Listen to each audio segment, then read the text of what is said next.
भनेको के हो काल भनेको समय हो काल कति प्रकारका हुन्छन् काल 3 प्रकारका हुन्छन् ती हुन् भूतकाल वर्तमानकाल भविष्य काल भनेको के हो आउँछ रामले भात खाएन राम घर गएन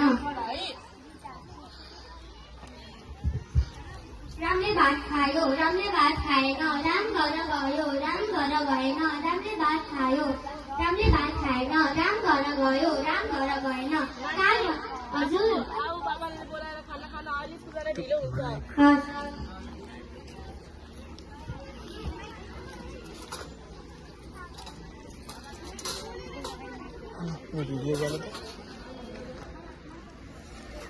अरू पनि लिगकै हातैमा लिएर बसिराख्नु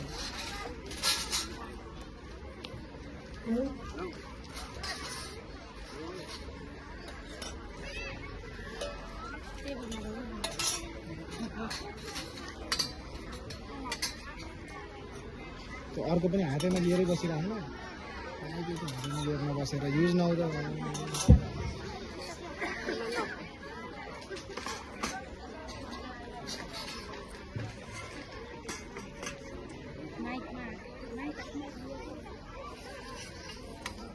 माइक हातमा लिएर त सबैले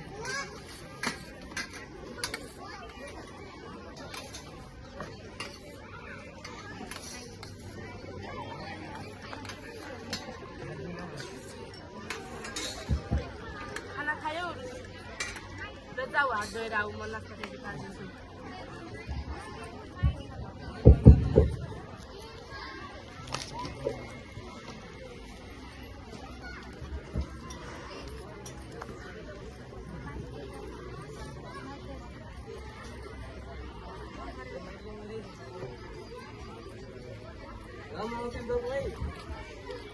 ल राम्रोसँग जानु है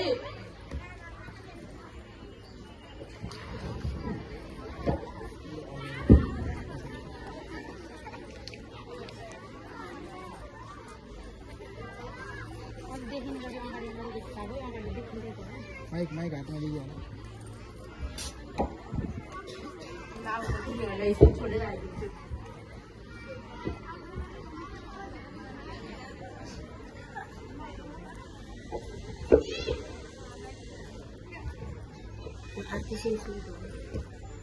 अरू भन्नुहुन्न त्यहाँ तिनीहरूलाई सजिलो हुन्थ्यो हजुर ट्याक ट्याक भनिदिने अन्त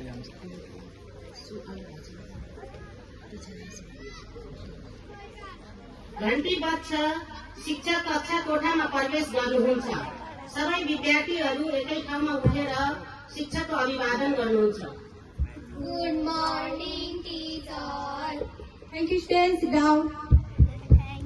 How are you? We are fine and you? I am also fine. मैले हिजो दिएको होमवर्क कम्प्लिट गर्यौ? Yes, teacher. ल खै देखाऊ त. Sit down.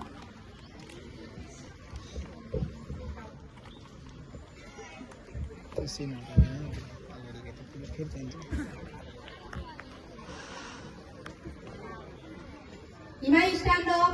Yes, teacher. आज तिमीले निकै नै राम्रो होमवर्क गरेकी छौ. तिमीले होमवर्क गर्न कसले मद्दत गर्नुहुन्छ?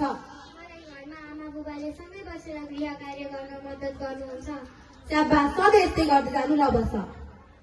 सबैले आफ्नो आमा बुबासँग बसेर होमवर्क गर्नु र आफ्नो पढाइ अझै सुधार गर्नु. ओके टिचर यसरी नै घन्टी बज्छ र सबै विद्यार्थीहरू घर जानुहुन्छ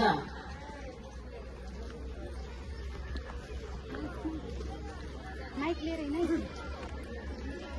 अलि अगाडि आउनु तिमी मम्मी हामी घर आयौ ल जाऊ हात मुख धोएर आऊ म नास्ता रेडी पारिदिन्छु है